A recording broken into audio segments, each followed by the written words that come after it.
എല്ലാ പ്രിയപ്പെട്ടവർക്കും prayer study സീരീസിന്റെ 9ാമത്തെ ക്ലാസ്സിലേക്ക് സ്വാഗതം. പലരുടെയും സംശയമാണ്, പ്രാർത്ഥന തുടങ്ങിയിട്ട് കാലമേറെയായി മറുപടി ലഭിക്കുന്നില്ല, അതുപോലെ വാഗ്ദത്തം ലഭിച്ചിട്ട് വർഷങ്ങളായി ഇതുവരെ ഒന്നും സംഭവിച്ചിട്ടില്ല. നിങ്ങൾക്കറിയാമോ, ഒരു അധ്യാപകനും പരീക്ഷയ്ക്ക് മുൻപ് ചോദ്യപേപ്പറിൽ ഒരു ചോദ്യം ഒഴിവാക്കുന്നില്ല. അതിൽ വിഷമമുള്ളതും എളുപ്പമുള്ളതുമായ ചോദ്യങ്ങൾ ഉണ്ടാവാം. ആ അധ്യാപകൻ തന്നെയാണ് ക്ലാസ് എടുത്തതും ചോദ്യപേപ്പർ തയ്യാറാക്കിയതും പരീക്ഷ നടത്തുന്നതും എല്ലാം. അതുകൊണ്ട് ബുദ്ധിമുട്ടുള്ള ചോദ്യങ്ങൾ ഒഴിവാക്കാമായിരുന്നു എന്ന് ചിലപ്പോൾ കുട്ടികൾക്ക് തോന്നിയേക്കാം. പക്ഷേ അധ്യാപകൻ ഒരിക്കലും അങ്ങനെ ചെയ്യില്ല. പകരം വിദ്യാർത്ഥികളെ പരീക്ഷകൾ എഴുതുവാൻ പ്രാപ്തരാക്കുകയാണ് ചെയ്യുന്നത്. ഇക്കാര്യം നിങ്ങൾ ഒന്ന് മനസ്സിലാക്കിയാൽ ദൈവത്തിനെതിരെയുള്ള പെരുവറുപ്പ മത്സരങ്ങളും ഒഴിവാക്കാമായിരുന്നു. മിക്കവാറും എല്ലാവരുടെയും പ്രാർത്ഥന, പിതാവേ, ഈ കഷ്ടതകളും ഈ പ്രയാസങ്ങളും ഒന്ന് മാറ്റി എന്നെ നിന്റെ വാഗ്ദത്ത പ്രകാരം ഉയർത്തണമേ എന്നായിരിക്കും.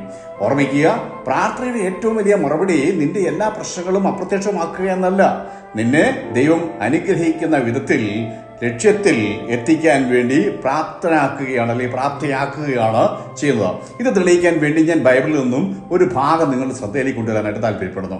ഉൽപ്പത്തി പുസ്തകം 37-ാം അധ്യായം 5 മുതൽ 11 വരെ വാക്യങ്ങൾ. യോസഫിന് 17-ാമത്തെ വയസ്സിൽ അവന്റെ ഭാവിയെക്കുറിച്ച് 2 സ്വപ്നങ്ങൾ അവന് ദൈവം കൊടുത്തു. അക്കാര്യം യോസഫ് തന്റെ സഹോദരന്മാരെ അറിയിച്ചു. ഞാനൊരു സ്വപ്നം കണ്ടു, നമ്മൾ വയലിൽ കറ്റ കെട്ടിക്കൊണ്ടിരുന്നു. അപ്പോൾ എന്റെ കറ്റ എഴുന്നേറ്റ് നിന്ന് നിങ്ങളുടെ കറ്റകൾ എഴുന്നേറ്റ് ചുറ്റുനിന്ന് എന്റെ കറ്റയെ നമസ്കരിച്ചു. ജോസഫ് മറ്റൊരു സ്വപ്നം കണ്ടു, സൂര്യനും ചന്ദ്രനും 11 നക്ഷത്രങ്ങളും എന്നെ നമസ്കരിച്ചു എന്ന് പറഞ്ഞു. സഹോദരന്മാരെ ജോസഫിനെ തന്റെ സഹോദരന്മാർ ഏറ്റവും പകച്ചു. അപ്പൻ യാക്കോബ്, ഞാനും നിന്റെ അമ്മയും സഹോദരങ്ങളും നിന്നെ സാഷ്ടാംഗം വീണ് നിന്നെ നമസ്കരിക്കാൻ വരുമോ? എന്നാൽ യാക്കോബ് അത് ഹൃദയത്തിൽ സംഗ്രഹിച്ചു. 13 വർഷങ്ങളുടെ കാത്തിരിപ്പ് ജോസഫിന് വേണ്ടി വന്നു. ഈ സന്ദേശം നിങ്ങളും കേട്ടുകൊണ്ടിരിക്കുമ്പോൾ നിങ്ങൾ ചിലപ്പോൾ ഇതുപോലെ കാത്തിരിക്കുകയായിരിക്കാം. ചിലരുടെ ചിന്ത ദൈവശബ്ദം കേട്ടാൽ ഉടനെ കാര്യങ്ങൾ സംഭവിക്കുമെന്നാണ്. അതായത് മനുഷ്യൻ ലക്ഷ്യം മാത്രം കാണുമ്പോൾ ദൈവം ആ ലക്ഷ്യത്തിലേക്ക് നിന്നെ എത്തിക്കുവാനുള്ള നിന്നെ പ്രാപ്തനാക്കുകയാണ്, അഥവാ പ്രാപ്തയാക്കുകയാണ്, അഥവാ നിന്നെ ഒരുക്കിക്കൊണ്ടിരിക്കുക എന്നുള്ള കാര്യം മറക്കാതിരിക്കുക. സ്വപ്നം കേട്ടപ്പോൾ സഹോദരന്മാർ ജോസഫിനെ വെറുത്തു. ഉൽപ്പത്തി പുസ്തകം 32:8. അവർ അവനെ കൊല്ലാൻ ആലോചിച്ചു. ഉൽപ്പത്തി 32:18. പൊട്ടക്കിണറ്റിലിട്ടു. ഉൽപ്പത്തി 32:24. ഗിലെയാദിൽ നിന്ന് സാമ്രാണിയും സുഗന്ധപശയും അതുപോലെ സന്നിധായകവുമായി വരുന്ന ഇസ്മായേലി കച്ചവടക്കാർക്ക് അവർ ഈജിപ്തിലേക്ക് പോവുകയായിരുന്നു.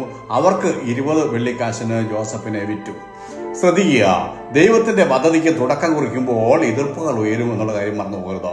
നിങ്ങളെ അകാരണമായി സഹോദരങ്ങളോ ബന്ധുമിത്രാദികളോ എതിർക്കാൻ തുടങ്ങിയിട്ടുണ്ടെങ്കിൽ നിന്റെ വാഗ്ദാനത്തിന്മേൽ ദൈവിക പ്രവൃത്തി ആരംഭിച്ചു കഴിഞ്ഞു എന്ന് വിശ്വസിക്കണം. യോസഫ് ഈജിപ്തിൽ ഫറവോന്റെ ഉദ്യോഗസ്ഥനായ പൊത്തിഫറിന്റെ സ്ഥാനത്തിൽ അവിടെ അടിമജോലി ചെയ്യാൻ ആരംഭിച്ചു. എന്നാൽ പൊത്തിഫറിന്റെ ഭാര്യ കള്ളക്കുറ്റം ചുമത്തി യോസഫ് നിരപരാധിയായിട്ടും അവന് കുറ്റവാളിയോട് കൂടെ ജയിലിലടച്ചു. അപ്പോഴും ദൈവം ജോസഫിന്റെ കൂടെ ഉണ്ടായിരുന്നു. ജയിലിലും ജോസഫ് വിശ്വസ്തനായിരുന്നു. അവൻ തടവുകാരുടെ സ്വപ്നങ്ങൾ വ്യാഖ്യാനിച്ചു.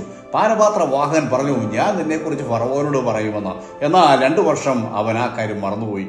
ദൈവത്തിന് സമയമായപ്പോൾ ഫറവോൻ ഒരു സ്വപ്നം കണ്ടു. അപ്പോൾ മാത്രമാണ് ജോസഫിനെ വിളിപ്പിച്ചത്. സ്വപ്നം വ്യാഖ്യാനിച്ചു കഴിഞ്ഞപ്പോൾ ഫറവോൻ ഇങ്ങനെ പറഞ്ഞു, ദൈവാത്മാവുള്ള ഈ മനുഷ്യനെ പോലെ ഒരുത്തിനെ കണ്ടുകിട്ടുമോ? ഉൽപ്പത്തി 41:38. തുടർന്ന് ഫറവോൻ പറഞ്ഞു, ഇതാ ഞാൻ നിന്നെ മിസ്രയീം ദേശത്തിന്റെ മേലധികാരിയാക്കിയിരിക്കുന്നു. ഫറവോൻ തന്റെ കയ്യിൽ നിന്നും മുദ്രമോതിരം ഊരി ജോസഫിന്റെ കയ്യിലിട്ടു. അവനെ നേർമയുള്ള വസ്ത്രം ധരിപ്പിച്ചു.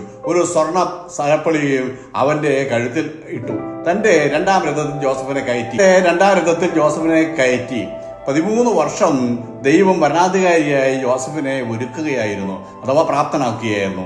സഹോദരന്മാരുടെ വെറുപ്പ് ദൈവത്തിന്റെ പരിശീലനത്തിന് തുടക്കം കുറിച്ചു. പൊട്ടക്കിണർ ദൈവമില്ലാത്ത താൻ ഒന്നുമല്ലെന്ന് ജോസഫ് പഠിച്ചു. പൊത്തിഫറിന്റെ ഭവനം വിശ്വസ്തത തെളിയിച്ചു. ജയിലിൽ അവന്റെ ക്ഷമയും സഹനവും അവനെ പഠിപ്പിച്ചു.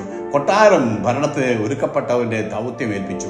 നിന്റെ പ്രാർത്ഥനയ്ക്ക് മറുപടി താമസിക്കുന്നത്, ദൈവിക ആലോചന നിറവേറാൻ താമസിക്കുന്നത്, അത് നിന്റെ ദൗത്യം നിന്നെ ഏൽപ്പിക്കുന്നതിനുള്ള ഒരുക്കമാണ്.